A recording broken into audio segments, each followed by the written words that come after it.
14. The Easiest Questions. September the 8th, 1953. Good morning, friends. I know this is a poor time of the morning, especially after a holiday, to start asking any questions, but I'd like to deal with some easy questions for a few minutes this morning. I don't like easy questions because generally they're the hardest to answer. They're easy to ask, but answering them is another matter.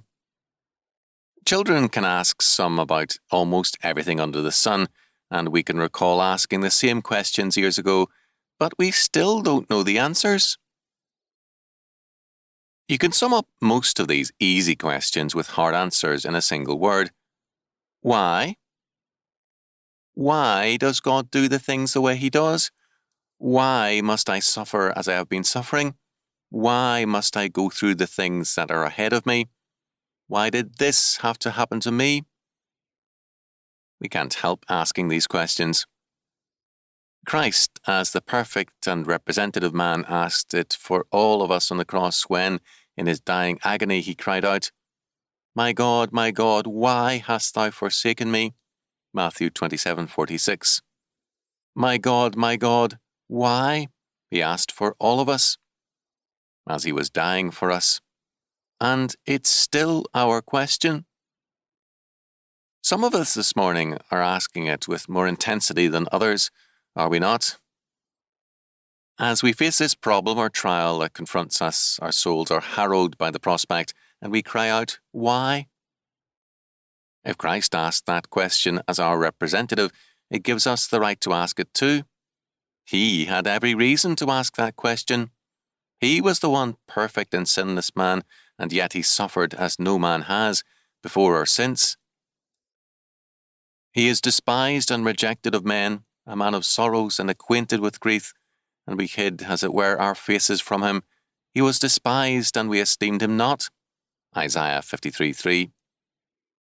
He suffered, although He was without sin. We suffer often because of our sins, or our rashness, or our blindness. Why did He have to suffer? He who was God in the flesh suffered as a representative man for our sakes. God asks nothing of us which He is unwilling to undergo Himself as a man. And so, in the person of His Son, the second person of the Trinity, Jesus Christ, God was tempted, suffered, was lonely, and died. On our behalf, He asked the question, my God, why hast Thou forsaken me? And for our sakes, He answered it with His own life. What it adds up to is this. If God was ready to die on the cross for us in the person of His Son, He certainly will do more than abandon us. More than that, He will care for us, and has given us this sure and certain assurance. I will never leave thee nor forsake thee, Hebrews 13:5, so that we may boldly say, the Lord is my helper, and I will not fear what man shall do unto me, Hebrews 13:6. We cannot always understand why God does things in a certain way, or why He allows or ordains certain things to happen to us, but we can always understand this, that He loves us and will not leave us comfortless. When Christ cried out, my God, why hast Thou forsaken me?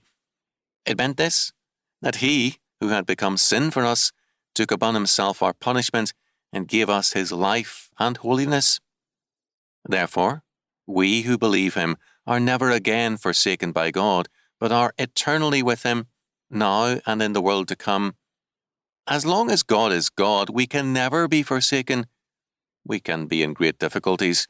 We can be in very real trouble.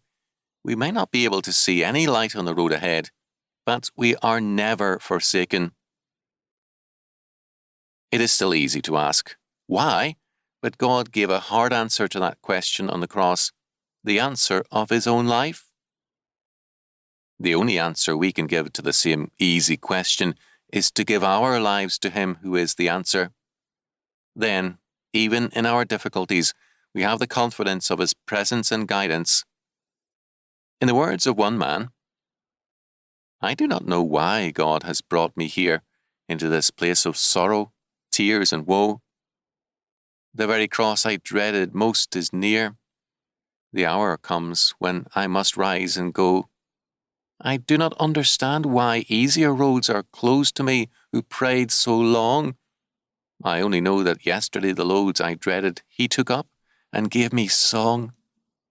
He led me here and blessed me in new ways.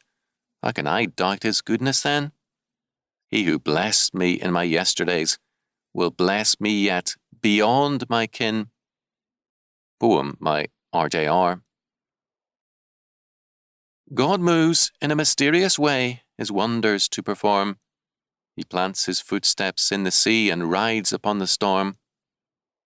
William Cowper, God Moves in a Mysterious Way, 1773.